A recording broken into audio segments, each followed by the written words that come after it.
Hello, hello, hello, everyone. Hello. Hi, my name is Chill Kong, and I'm the artistic director here at Adventure Theater. Thank you for joining us today for our reading of Charlotte Nanassa's Krampus. We're very, very, very excited about this reading.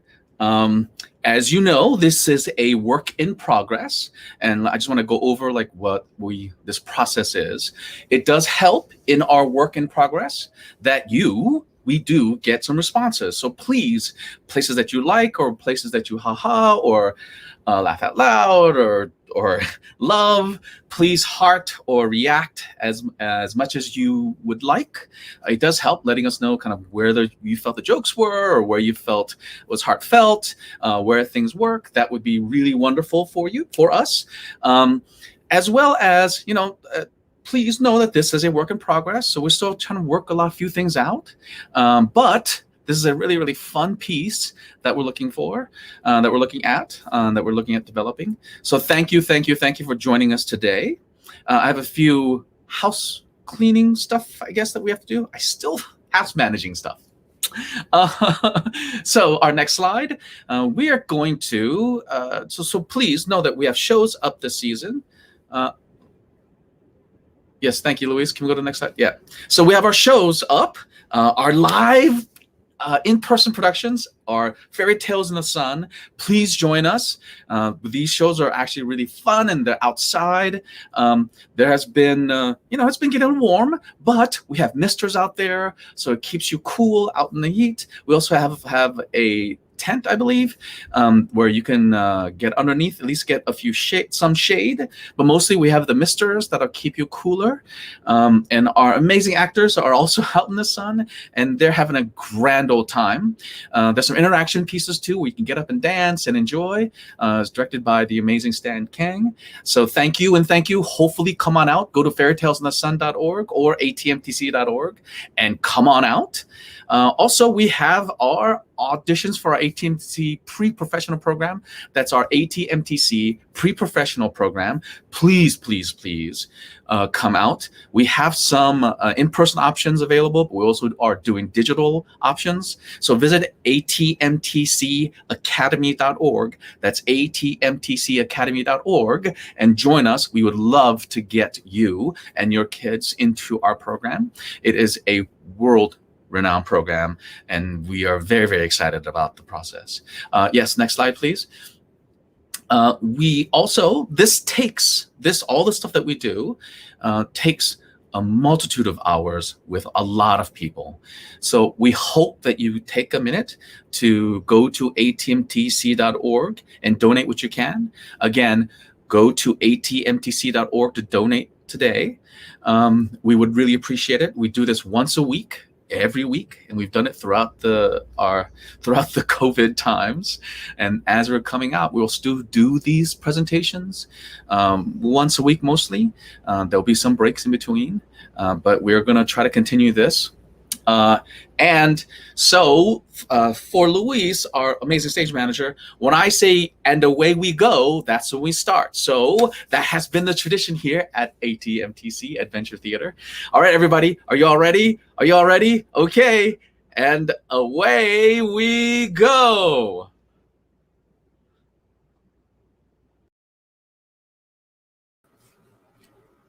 The Truth About Krampus by Charlotte Lanassa. Prologue. It's sunrise in Tyrol, a medieval village in the Austrian Alps. Edda, almost 12, standing alone with a school bag. Silence.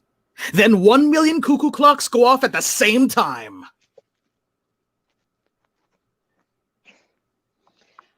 I'm not going to school today.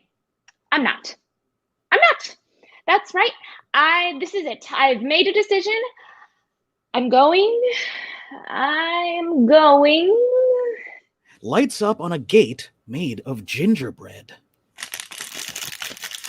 Guten Tag, Tirol. If you could have your attention for 2 announcements. First, please respect the new and improved town gate. We realize it is very cute, but it is super real. And, in fact, not made of gingerbread. Respect the gate. Do not Do not lick it. And especially, do not go over it, Dankeschön. I'm going over that gate. The world falls away as Edda climbs up the gate. Slowly, one hand at a time, she pulls herself up and raises her head above the gate. A chorus of laughter rolls all around, and light spills across the ground, the gates. As soon as she reaches the top, all goes quiet. She jumps down. From where did the light and laughter come and go so quickly? The gate disappears, but she doesn't notice. A shock of green light. A second sprig of light bounces out of the woods. There's rumbling as more lights pour out of the trees, illuminating Edda. Rustling wind, the tingling of icicles. Glowing branches reveal themselves, clear, distinct, and each beckoning towards a scared but excited little Edda. The branches call out, "When will you visit us, Edda?" You're not nearly a child. Have you ever pictured the mountaintop, Edda? Aren't you curious, Edda? Tomorrow's the end of a little Edda. We've been waiting an eternity to meet you. You would be great with us, Edda. Don't you think there's something for you in the murky wood?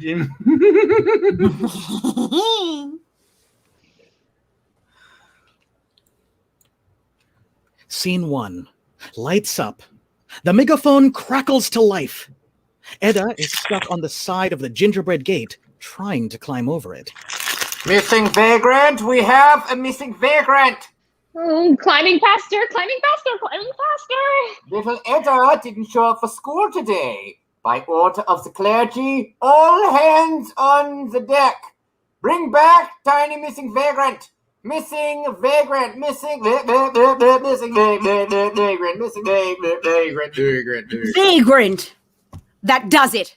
Tyrrell of the Austrian Alps will have no more nice things. Oh, Mr. Cleric, your piousness, please let me explain. Tomorrow I won't be little anymore, and... Oh, you turned 12 on December 6th. Praise be. Yes, praise be.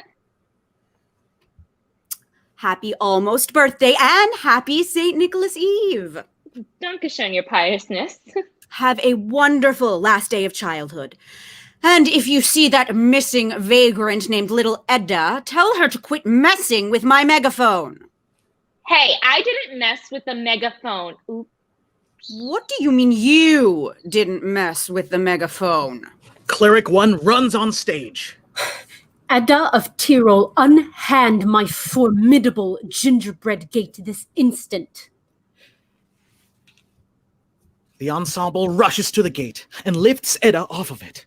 The clerics start making notes in their little books. Skipping school. Climbing the town gate. That's a vagrancy. That's a malenthusian. I turn 12 tomorrow. Classic not so little. And then I'm heading off to boarding school. Praise be. My grandmother is my whole world, and boarding school will be our first time apart. It's all I've been thinking about, and suddenly all I wanted was her same experience. I wanted to tell her I went to the murky wood. Well, the murky wood is clearly out of bounds. Better mark that as another vagrancy. What? I didn't even make it over the gate. I only got to use my imagination. Imagination. That's another malenthusian. This is goat baloney. Fräulein, have some respect. Can't you see how hard we're working to keep you in the village and away from the terrible horribles out there? What? You mean like Krampus? Krampus? Whoa! The earth-dwelling son of the underworld? Should I put the chickens in the house? Should I hide my takeout strudel? Will you put head yolk on my pillowcase? Oh, wait!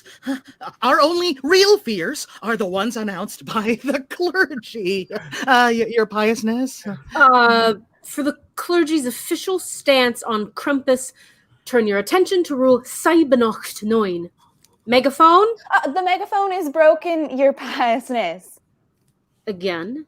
Well, my ferret likes to chew the equipment. And you didn't stop her. Oh, you'd be so proud of me. I did stop her. Oh, phew. So she pooped on it instead. Johann, what do I have to do for you to get that thing? The sound of crashing glaciers and squawking ravens.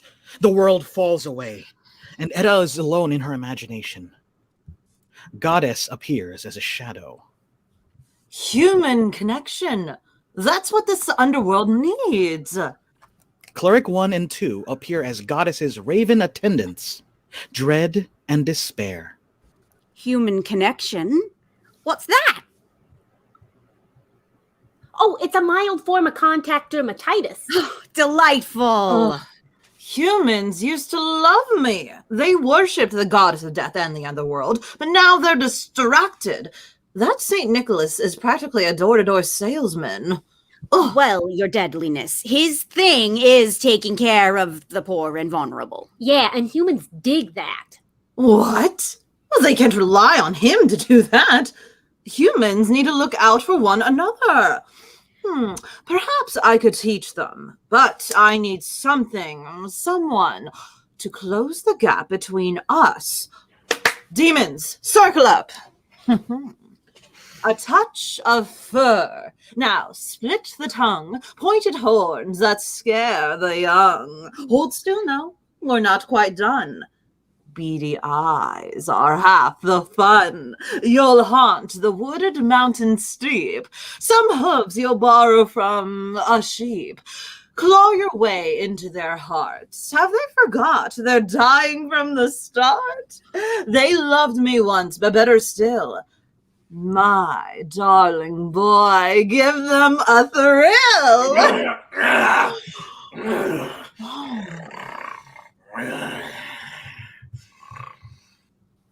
Nation falls away, and we are back at the present moment. If we don't get this thing fixed for the St. Nicholas feast, how are we supposed to teach you how benevolent and generous we are? With such failure to follow instructions, I don't see why we should go through the trouble of putting on a festival. You hear that, Johann? There won't be a festival. Society will crumble, and it will be entirely the fault of you and your ferret. Crumble?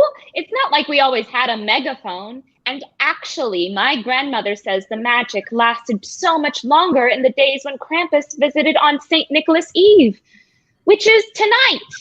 At dusk, he traveled door to door, gathering the not-so-littles. Then he led them through the murky wood. You hear how ridiculous she sounds. What could a bunch of not-so-littles possibly want out there when they're safe right here? To see something at the top of the mountain. Something we don't have enough of in the village, I guess. My grandmother did it as a rite of passage, marking her last festival as a child. We could go find Krampus and do the same. So Krampus is still out there? My grandmother says he is. Silence! Silence! Edda, you let your imagination get the best of you. Krampus disappeared long ago. He is nowhere near the village. That's not what my grandmother says. Well, she doesn't have authority here. Bring in the pensive pines. Cleric 1 takes her school bag and journal. The ensemble removes Edda's old-fashioned garments. She sits in the middle of the stage. They envelop her with a pine needle poncho and pine needle cap. She looks like a pile of pine needles. Scene 2. A brilliant full moon lights the space.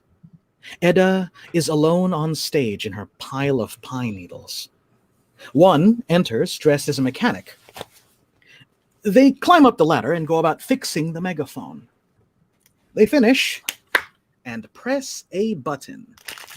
Oh, good evening, T-Roll. This is just a friendly reminder that animals are not allowed to poop all over a nice things. You hear that, Johann? No poops. Also, Edda, you are excused from the pensive pine needles. Dankeschön.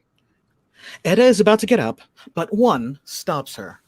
Oh, whoa, whoa, whoa! You can't get out of that on your own. You'll scratch yourself. No. 2, 3, and 4 enter with Edda's clothes. They delicately guide her out of the pine needles and help her dress.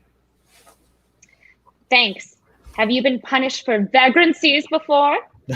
Worse. I'm an actor. We use this stuff for costumes sometimes. Hey, you put on the shows at the St. Nicholas Festival. You have the coolest job ever. I used to think so, but the clerics make it harder and harder every year. Well, why do you still do it? Well, stories are my way of keeping the light on. My grandmother's stories do that for me too. So, how's a bright kid like you get under the pensive pine needles? I'm scared to go to boarding school. There are so many rules. They don't even let you walk around in the untrod snow. Did you go to boarding school? Is there time for stories? Well, you know what the old folks say. Where feels your heart wrinkle, keep going. Where feels your heart wrinkle, keep going. Yeah, I've heard it before. But is it logical? Sometimes my heart says, I'm wrinkled. I need some water, a snack, and a nap. You can do those things too. Where does that saying come from anyway? You can talk, Edda. Am I sent home? Not yet. It's my last night at home with my grandmother. Please, can I just go? You'll have to come with me to the cleric office. Care for a gumdrop? Is something wrong? I can explain at the cleric office after you. Why? Because ladies first, of course. No, why do I have to go to the cleric's office? If you do as I say, I'll give you a cup of cocoa when we get there. Now hand me those pine needles and we'll... First, you have to tell me what's going on. I've just come from... I gave your grandmother her last rites. She died, Edda. There's lots to sort out, so if you would please follow me. Here. Well, naturally. You went to her side but left me here? Your penance trapped me here while I could have said goodbye? My grandmother is gone and you didn't let me say goodbye. Take the gumdrop. Your life is about to change. At boarding school, you'll want to find a more... I'm terribly sorry, but I won't be going. Forgive me, but as I recall, you have no place else to go. Send me over the gate. Ha! Got plans to see your friend Krampus? So he is out there. Why can't you just button it and follow our rules? All we ever did was support you, bring you St. Nicholas, renovate the village, give you an education. Let me over the gate. And, you know, things won't always be such a drag around here. We'll fix the megaphone and ban the ferrets. I can't picture good anymore. I can't see any happiness. But I can see you're hiding something, and I want the truth. That's the problem with you, Edda. You're selfish. You want things for yourself. And you know what I want? Nothing. I took a vow of poverty. I'm not allowed to want anything for myself. And what I crave is order and reform. The price I pay is piles and piles of paperwork and stubborn little girls wasting my time. It's exhausting. And I can't tell you how many times I've pondered giving it all up and starting a produce business. And then I remember how exalting, how exquisite, how glorifying it is when those little girls realize they're better off listening. So I can't wait to hear you tell the village how you wept, how you groveled, how you begged for grace and forgiveness when we caught you climbing over the gate. But then how relieved, how hopeful, how conciliatory you were when his piousness offered to guide you on your path to reform and reminded you of your opportunity to grow at boarding school. Do we have a bargain? Tonight, I can go and find the truth. But when you return, the story belongs to me. Fine. Take your pine needles. I will warn you, a deal is a deal. And not everyone gets to go to boarding school. Yes, they do. You don't like teenagers. I might make an exception. Say, for example, willful little girls who spread lies about magical beasts. Understood. She shoves the pine needles at the cleric. My school bag, please. She extends her hand. He obliges. Open it. Cleric 1 takes a key out of his pocket and unlocks the gate. I'll be back with the truth.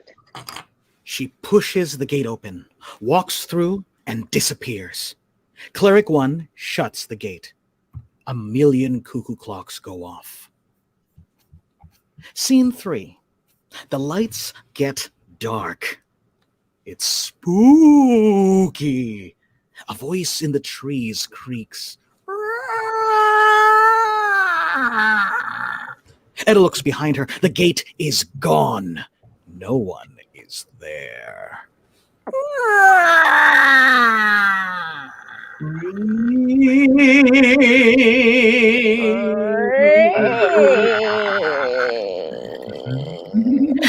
They taunt her, but the trees seem to be moving. Fancy yourself brave, Edda? Trapped under pine needles. And for what? When you could have. Could have. Would have. Oh, just gotta tie my boots a little tighter. There we go. Okay. The trees start moving again. Wouldn't it be nice to come back a hero? Get a pat on the back. But from who? Oh, that's right. Cheese. Edda stops. The trees stop. She shakes her head and then keeps going. The trees start up again. What if Krampus doesn't like you? What do you think he is going to do? Get his mom to let you see your grandma? Whatever. Go ahead. Let your imagination ruin your life. Again. But whatever you do, Don't let anyone know. You're just Just a lonely little girl.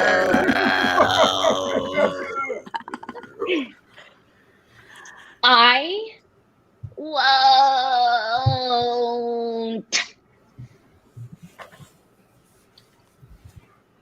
Scene 4.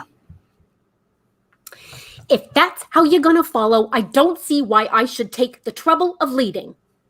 well, you did when you said, I hear something, follow me. You haven't been to this part of the murky wood in 80 years. What are you, some kind of regular? Oh, look out! Dread stops Despair from flying into a tree.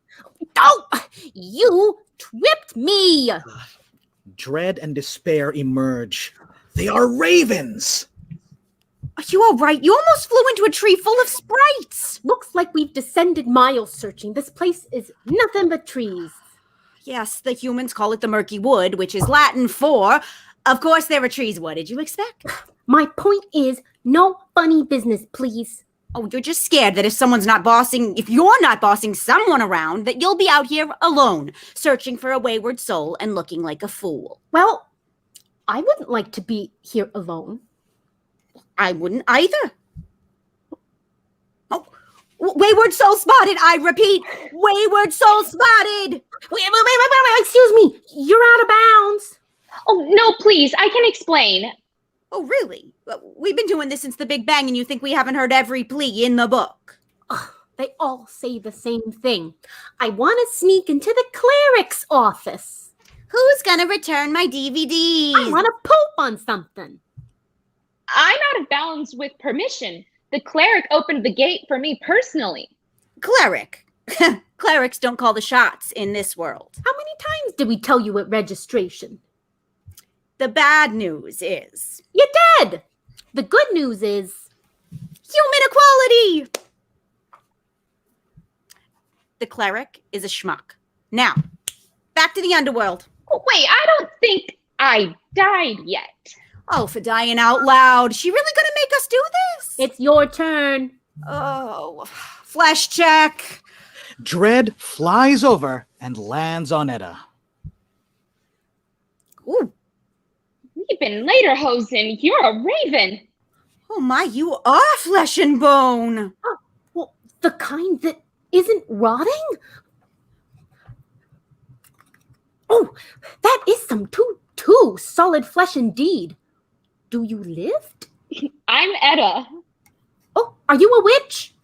Or a troll with a skincare routine. No, I'm one of the not-so-littles. I turn 12 tomorrow. We haven't seen one of you in years. You're awfully close to death to be all by yourself. I'm looking for someone named Krampus. Dead! Despair! Did I say something wrong? Not at all. Those are our names. Do you think? I do think. I need to see what's at the top of the mountain. I hope Krampus can help me with that, like he used to. Listen to her like music to my ears. This could be tricky. But imagine if it worked. So you know him. You can take me to Krampus. Know him. Fräulein, we made him. Without us, he'd be a helpless heap of fur and claws. You know, we're covering for him as we speak. The whole patrolling wayward souls thing, that's his job. We've been filling in since the clerics changed things up. Yeah, for 80 thankless years. I knew it. Well, 80 years is plenty enough time for you to be a qualified expert. Ugh, I hate that for me. Oh, well, clearly, we need you more than you need us. We're getting you to Krampus, whether you like it or not. Ready? Steady? Blast off! They flap their wings, attempting to fly while carrying Edda. Nothing happens. Is she off the ground yet? She's not. And we're walking. Scene 5. The trees are denser. We hear voices. Boo! Yeah. What's scarier? The space under your bed or the dark out the window? Ever wondered how long your nostril is? Oh, sometimes I think the murky wood is laughing at me. Oh, don't worry. It is. Night sprites. Souls of children that never grew up. Or never got the chance to. Now they belong to the murky wood, where Brechta keeps an eye on them. Look out! Look out! Oh. Edda walks into a tree. I'm okay. It's hard to see. Oh, hey you, not so little. I want to tell you something. No, listen to me, not so little. Listen to me. I said it first. I want to tell you something. Over here, look over here, not so little, over here. Oh, what's going on? I want to tell you something. The sprites, Don't steal my trick. I want to tell you something. they want to be pranksters, It's my trick. I want to tell you something. but they never learned. I want to tell you something. Taking turns. Or sharing. I taught you one trick, so now all the tricks you know are mine. I want to tell you something. Ooh, that curdles my milk. Well, it won't if you embrace it, Edda. Embrace that? If I embrace all this babbling, I'll go mad. I'm just going to say it. The night sprites. I think they're brats. Hey, loosen up a bit. Loosen up. We're in the dark with a living child. About 1 million different things could kill her out here. And of course, it's our job to get her to Krampus. But you think I should stay loose, bird brain? How dare you? Cackling ensues from the sprite. It is mean-spirited mockery, and boy, is it annoying. Nicely done. Now they'll never stop cackling. Children, cease. Cease this at once. You are making the most draining sound known to death. They get louder. Oh, well, you should have thought of that before you cast such an obscenity. Sorry, I lost my temper. I said we should have stopped for snacks, but you never listen. They're mocking you so fiercely, I can't tell up from down. We need to distract them. The not-so-littles used to, they tell schoolyard jokes. Oh, hey kids, what do you call a kangaroo wearing a jumper? I mean a sweater. I mean, She can!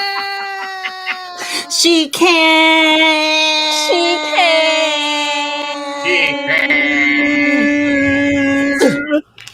She can't tell a joke! She can't tell a joke! Her mother is a pancake. Her father is a goat. I thought you said they couldn't coordinate. You bombed out there. Tell me about it. Maybe prepare next time. Yeah, bring note cards and write down the setup. It's all about the setup. What about the punchline? Well, if there's no setup, there's no punchline. Yeah, but if there's no punchline, there's no joke. Oh, you mean like the one you told me yesterday? Oh, great story, wise guy. Tell it at parties. That's it. Edda opens her bag and pulls out a journal. The sprites are still all a tither, so she finds a firm voice. Okay, sprites. They do not listen. She looks at the ravens. You don't want to miss this. Picture a worm-wooded lady. Picture a goddess in silverness. Whate'er she be, you're warned tenderly, lay by any tricks and wickedness. I'm only going to read 2 stories, so listen closely. Brekta stories. The lad who stole a cow one day and let it deep into a lake. The farmer lost his stock that day. The lad laughed at his mistake. He sped along towards Brekta's lair, thinking he'd be funny. We passed 100 years today, and still in the woods he's running. Call on a little raven girl. She lives not deep within the wood. She stole a dime a day, you see, determined not toward good. Into a raven babe she turned, forever squawking small. Her family loves her just the same, though only a hand-length tall. Scorched in my wooden thoughts and dreams lies Brekta's power and Brekta's care. You who sway in sleepy trees, no soul can touch you if they dare. The ravens lift her up. She begins to sing. Rest your eyes, tuck into twilight, let go the light. Taunting scape of youth extended, let go the light. Daydream river overflowing winds for you tonight. Laughing night in dark of easy, let go the light. Brekta perched on olive arbor, watches someone's sons and daughters. Lasting smallness, curious valor, let go the light. The ravens and Edda hold their breath and lean in, listening to the soft sound of the forest, inhaling and exhaling. The ravens lower Edda to the ground just a little bit. Suddenly, the trees hum, and one by one they begin to glow. The forest is beautiful and enchanted. The sprites are asleep, and neither dread, despair, nor Edda can take their eyes off of the sight. And just like that, After all these years. Edda, that was incredible. I haven't heard that lullaby in 80 years. I gave up waiting. You know the song? The song? I can't believe they're teaching it, even though the not-so-littles get shipped to boarding school instead of trekking through the murky wood. What a waste of instructional time! I tell you, if it were me running the human schools... I didn't learn it in school. Wait, then how? Let's just get to Krampus, okay? Whoa, mood shift. It's just, I feel too enchanted to dwell on school right now. You know, she's right. Thank you, Edda, for letting go the light. 80 years is a long time. I'm glad they got to rest. Come, there's more lights to see. Despair, what's in the shadows? What do you mean? The murkiest shadows. They make me feel known, but I don't know why. What do you see? In the shadows? I can see the festival. Oh, well, the festival. With the lights and the music and the actors? Yeah, that stuff, the good stuff. There's also fried food, so I guess it was a silly question. What do you want to see? Edda is silent. She can't bring herself to say in front of the ravens. Fried food. Where do I need to look to find it? Despair can tell there's someone Edda sees, but he doesn't really need to know who. The sprite's sleep deepens, and the trees glow an effervescent, violent color. They hum different tones in a gentle, improvised give and take. Despair takes advantage of the moment to reveal an old adage. Where feels your heart wrinkle, keep going. Hey, how do you know that? Walk where the path isn't smooth. Where feels your heart wrinkle, keep going, and the dark woods power through each crease. We'll see. What was that for? In case you ever need it. As Edda, Despair, and Dread traverse the dark wood, the sleeping sprites light the forest and continue their comforting hum. The ravens lead the way. Edda walks in cautious synchronicity with her guides as she takes in the dark wood, now aglow with resting sprites. Scene 6. The trees fall away. The humming gets fainter. The world gets harder, colder. We're in a cave. Edda tiptoes in, followed by the ravens. I don't believe he lives here. I don't believe anybody lives here. Krampus! Psst. Krampus, it's us, Dread and Despair. Your only friends? Having second thoughts, Edda backs up. She hums the lullaby to herself.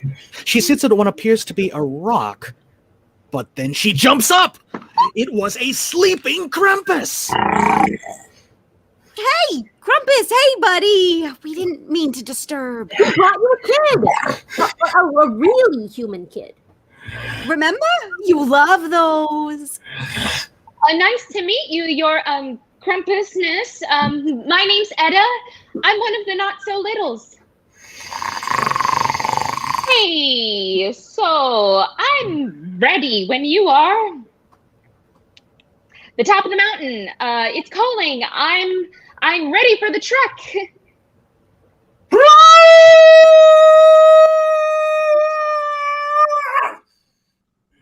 Let's go. Edda runs out of the cave with the ravens following in suit. Scene 7. Edda appears running out of the cave. Dread and Despair fly after her. Oh, I can't do this. I can't do this. He's Edda, it's okay. No, it's not okay. You hid this from me. Oh, come on. The howling was just a throat tickle. Dread, don't make things worse. We have to tell her. Leapin' later, Hosen. This is a trap. You're a trap. You're a trick from the clerics. you think the clerics are that creative? The gingerbread gate still has a barcode sticker on it. Yeah. You guys boxed me out of the truth. I'm turning back. Where will you go? I don't care. Edda, What? where feels your heart wrinkle, keep going. You could have warned me. Sure, but would it have changed him at all? He's a beast, isn't he? No. No. Well, So yes. no. No. What?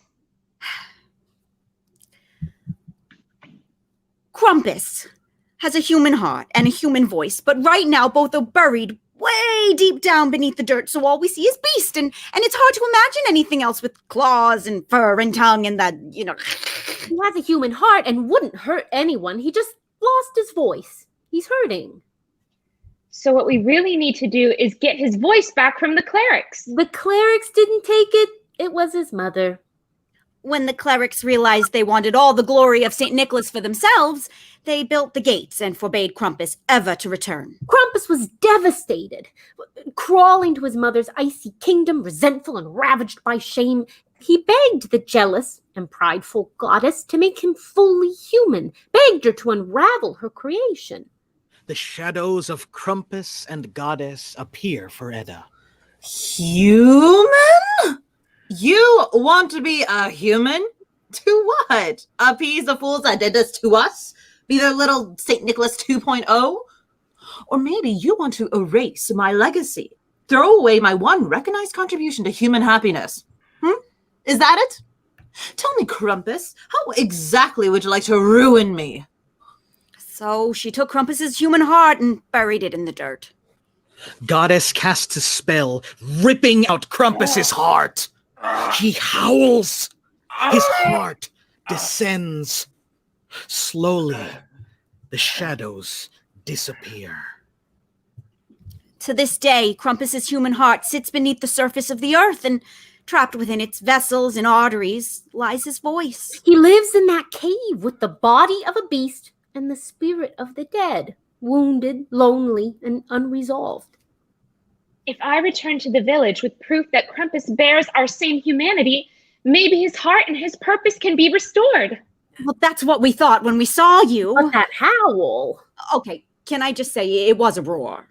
We have to go back there. We have to help him. If we ever want the town to know the truth about Krampus, we've got to get your butt to the top of that mountain. Well, relax. She has until dawn. Dawn? She's a not so little. When the last beams of the full moon fade, so will her chance to see what's at the top of that mountain. If she indeed wants to keep going, we do not have time to relax. Yes, of course I want to keep going. Krampus needs us, and we have to try again. But this time, let's get him out of that cave. Krampus! Shh! Are you out of your mind? Krampus, come here! You'll get us killed! You can't shout on a snowy mountain! Why not? Rumbling in the distance. Avalanche! The ravens lift up into the air. Edda shields herself as she is overcome with darkness. A moment of chaos. It stops abruptly. The darkness dissipates silently. Edda is gone. Scene 8. The ravens reappear.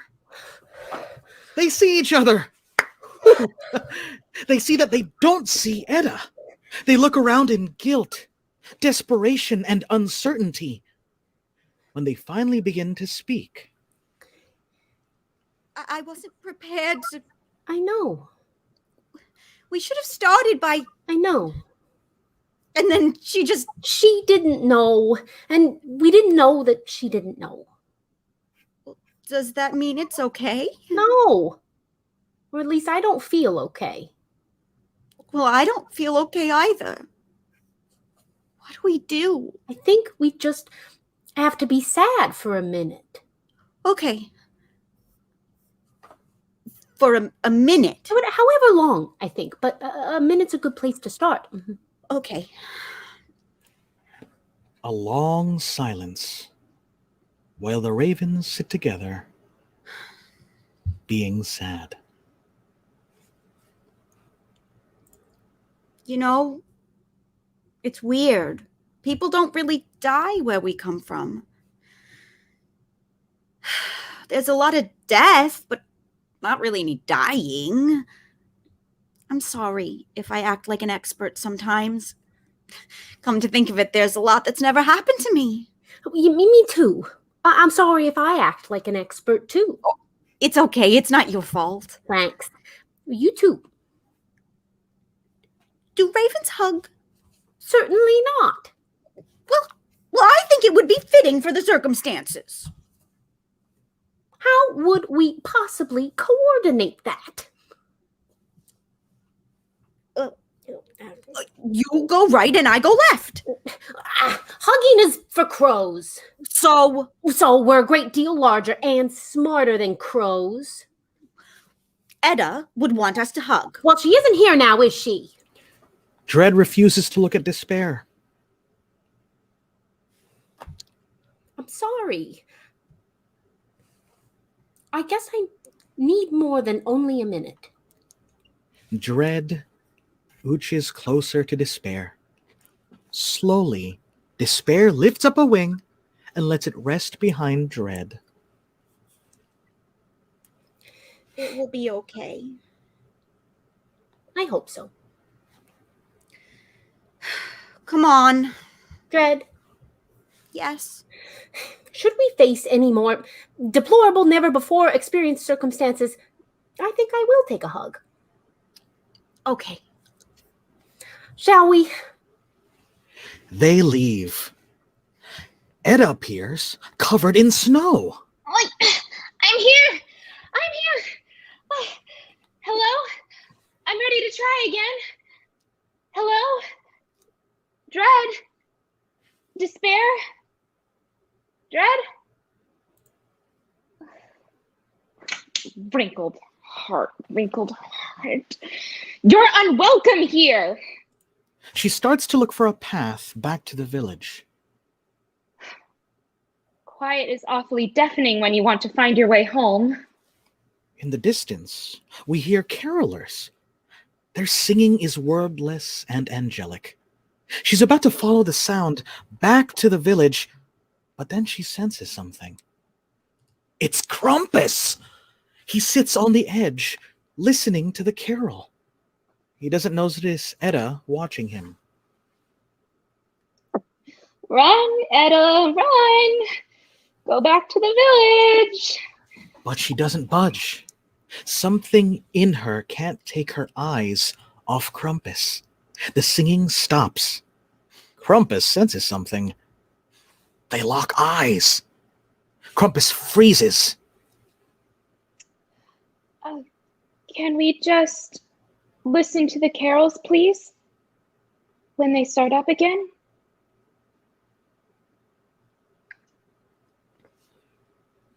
The singing starts again. Edda sits on the edge, listening to the carols. She doesn't notice Krampus watching her. He scoots closer to her. She doesn't move, but not out of fear or apprehension. They sit side by side on the edge of the world. See that golden spot down there? That's my whole village.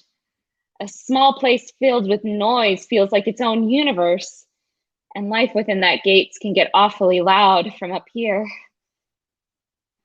But from up here, I could perch all of Tyrol on the tippy tip of my pinky finger and feed it to the darkness. If they knew we were so small the nighttime could swallow us whole, maybe the clerics would come up with something better than pensive pines.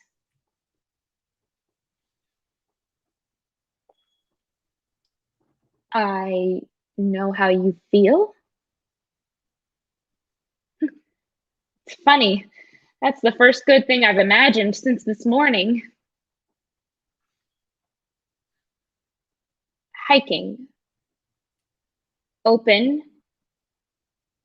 The trek has just begun.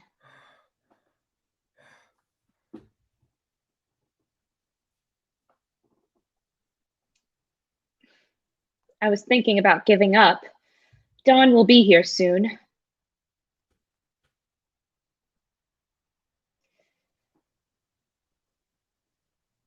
Where feels your heart wrinkle, keep going.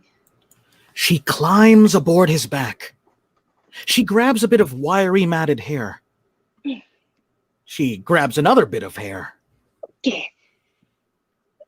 I be worried? He crouches for liftoff. Whoa. Immediately the sound of howling wind. They've emerged from the cave to face the elements. No more Christmas choir echoes. Nature is wrathful. In the ice storm, the clerics appear to Edda. She can't afford to lose a minute, but how can she hang on with those feeble little fingers against the icy wind? You should just give up. You wouldn't make it at boarding school anyway. What's the use of being willful?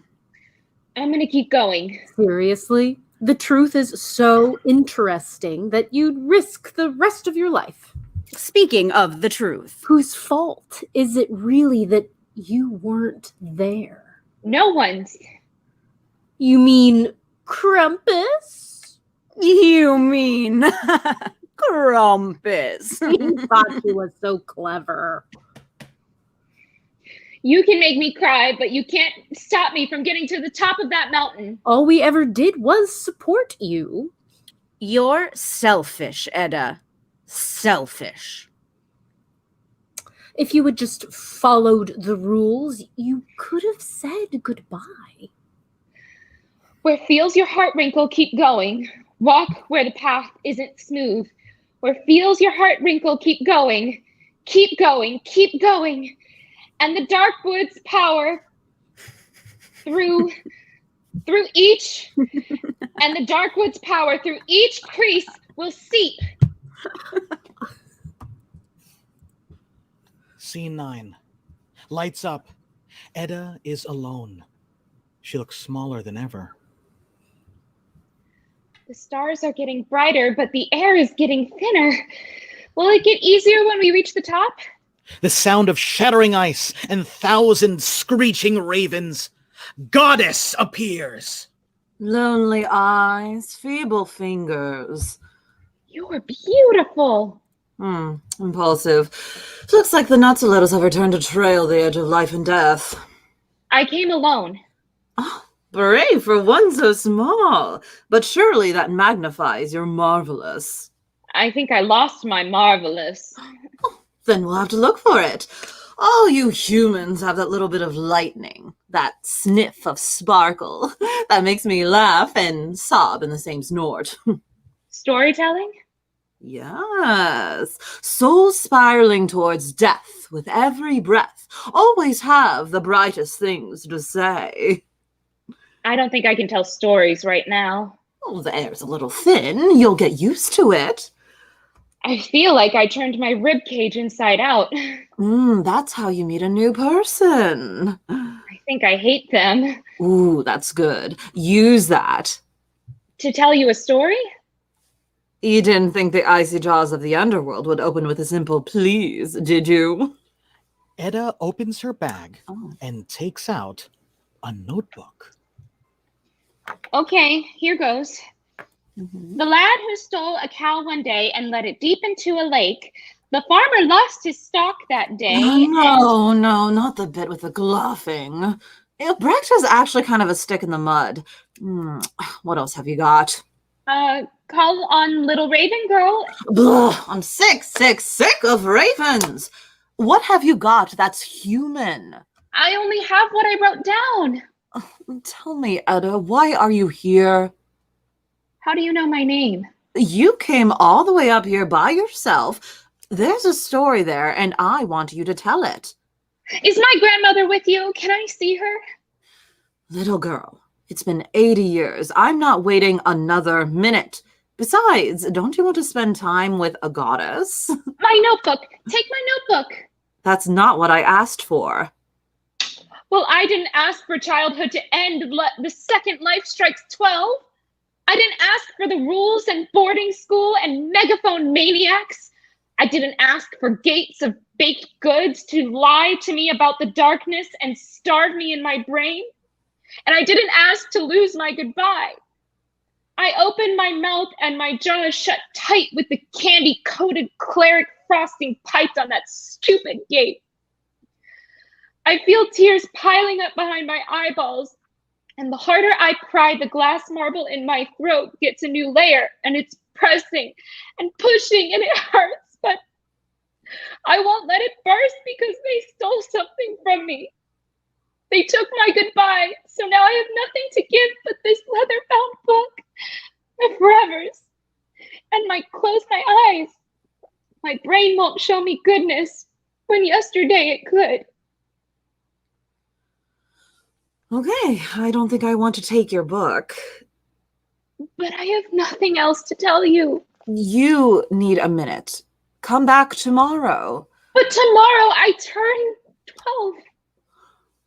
Oh, Krampus. I told you 80 years ago, and I'll tell you again not to interrupt me when I'm with the not-so-littles. Also, hi, son. Nice to see you. You should join me for Christmas.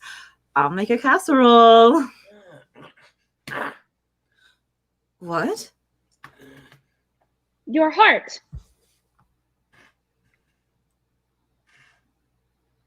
Heart to dust. But if she takes your heart, you may never be yourself again. Krampus, do you surrender your human heart as an offering on Edda's behalf? The sound of ravens calling out over the cacophony. Krampus, my child, may you now and forever and on be a beast. Also, I'm serious about that Christmas casserole. See you in a few weeks. Let me know if you have any dietary restrictions. Something that we can't see strikes Krampus. He grips his chest and launches backward with a roar and a yelp. The ravens settle. The goddess is gone. Edda runs to Krampus and slowly helps him sit up. Are you all right?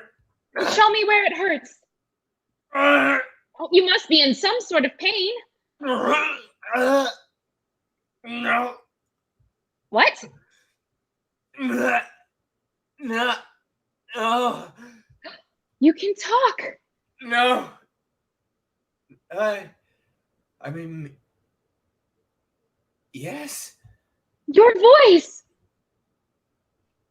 It makes sound. It didn't disintegrate with your heart. I can't believe I'm not growling. I can say anything I want. There are so many fun phrases. Where to begin? Turnip feet. You pumpernickel. I am Krampus. What happened? I don't know. I recognized your darkness and I wanted to help. Can beasts hug? Certainly not. Well, humans hug. Beasts are quite a bit bigger and smarter than humans. Now let's focus. We've got a gun to beat. Where feels your heart wrinkle? Keep going. Walk where the path isn't smooth.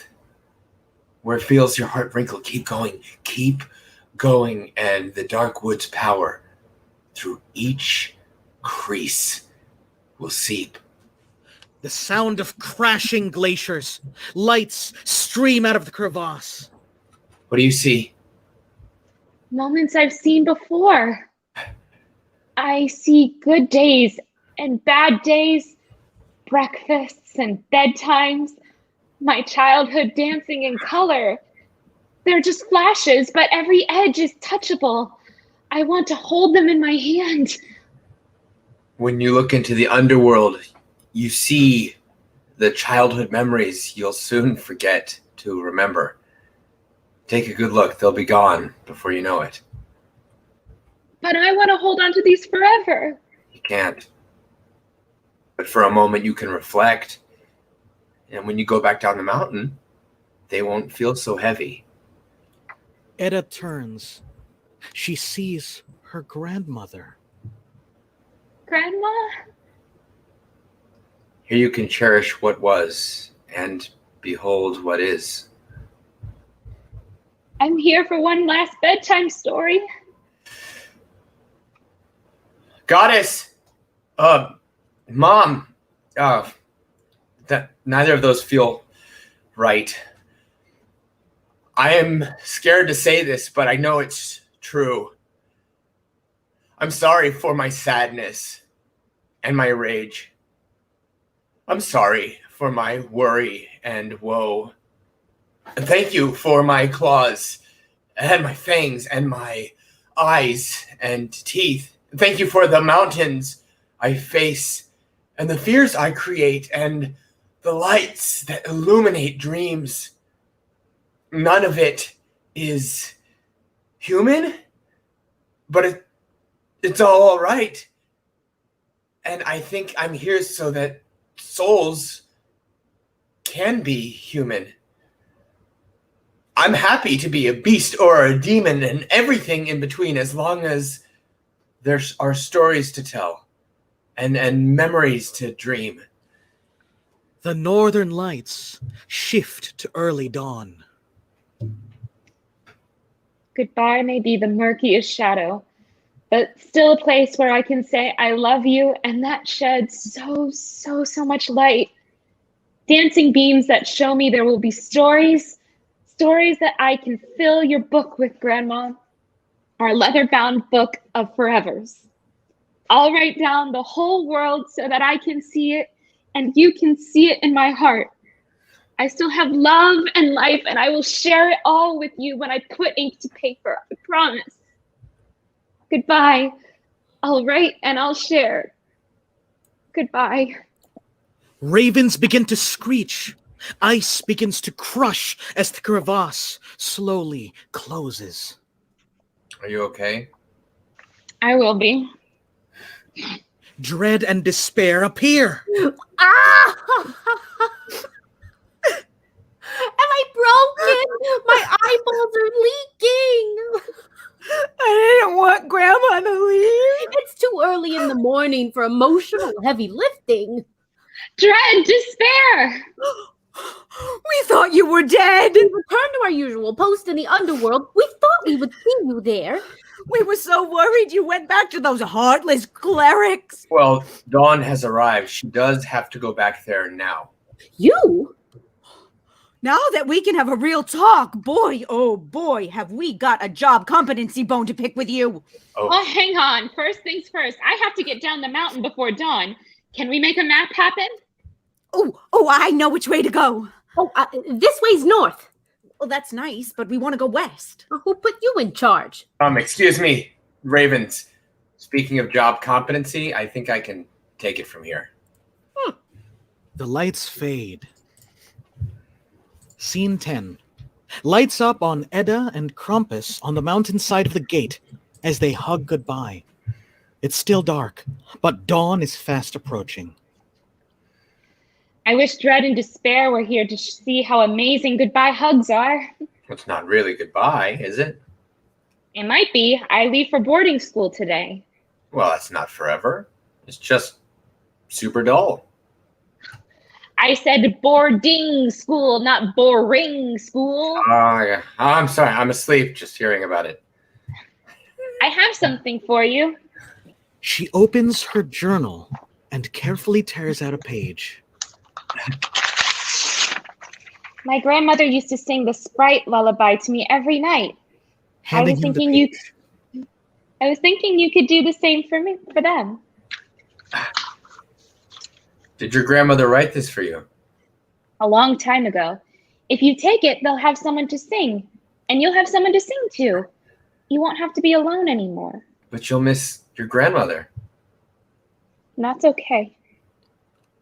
I promise I'll sing them every night. Now let's get you back. Time for boring school. It's whatever. Help me up. 1, 2. He lifts her up high onto his shoulders. She climbs over the gate and is out of sight. We hear her land safely. Happy St. Nicholas Festival, Krampus. Happy birthday, Edda. 1,000,000 cuckoo clocks go off. Oh. Krampus quickly covers his ears and lets go of the lullaby page. The page gets carried away by the wind. He scrambles to catch it, but it's too late. Oh, the last of the cuckoo clocks died down as Krampus's heart breaks. Oh, no. Scene 11. Lights up on Edda, waiting in front of the gate with nothing but her school bag. Cleric 1 enters with a list of children heading off to school. Guten Tag. You were the last person I expected to see. You thought I would be late? Well, I certainly didn't think you would be early. Where are your things? Right here. You fit everything on the packing list into that little bag. There was a packing list? Sending an ill-prepared student to boarding school would be a most grievous vagrancy. That'll be on me then. Can't wait to check out the pine needles at boarding school. Let me have a look. That's okay. Just to check. I'm pretty sure you're allergic to bag. Hand it over, Edda. No.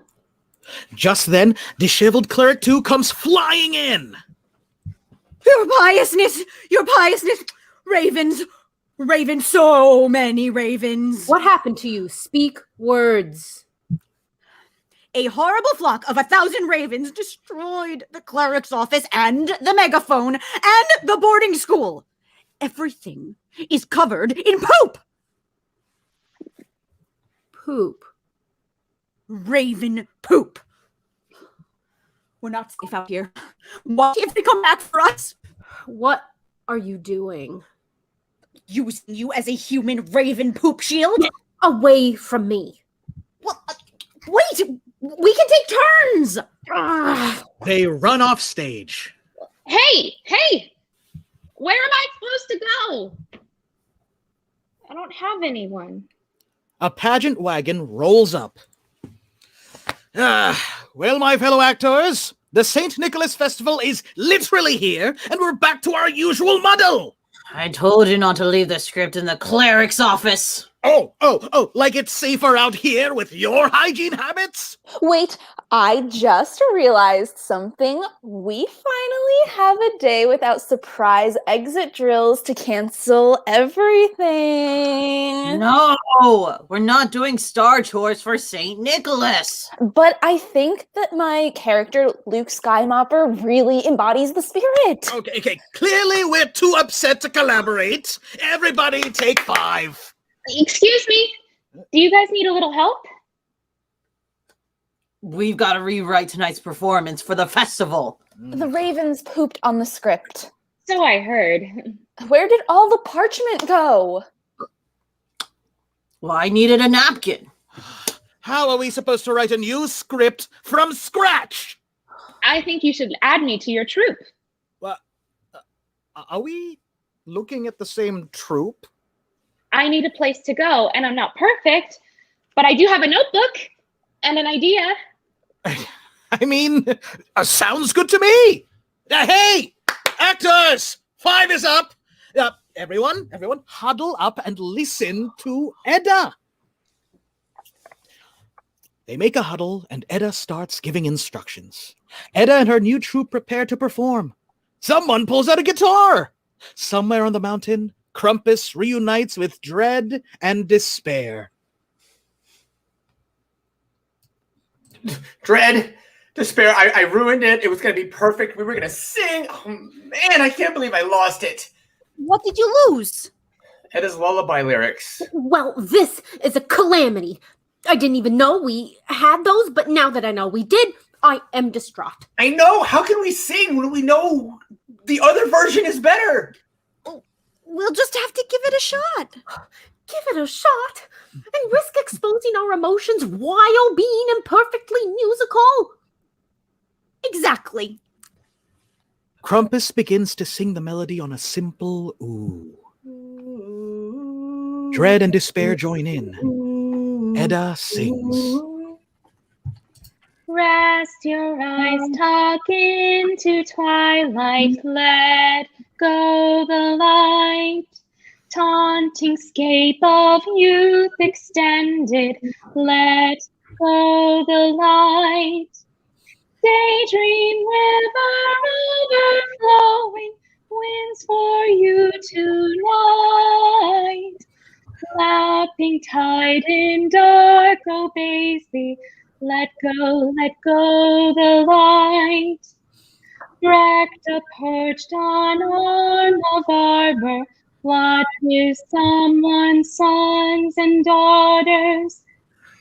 Lasting smallness, curious valor, let go the light. End of play. Yay! Yay! Woo-hoo-hoo-hoo. We're going to do our little mini digital bows. So I'll start off and then just hand off to someone else for all of you. Just introduce yourself and the character. I will intro. So everyone, I hope you enjoy the show. And I'm going to intro Andrew. Oh, thank you. My name is Andrew Kilpa, and I played storyteller in number 1. Hand it off to another person. Oh, of course. Liz. Hi, I'm Elizabeth Ung, and I played actor 2 and goddess. And I'll pass it on to Ryan. I am Ryan Sellers. I was Krampus and actor 4 und the megaphone, and I will pass it off to Gabby. Hi, I'm Gabby Wolf, and I played Edda.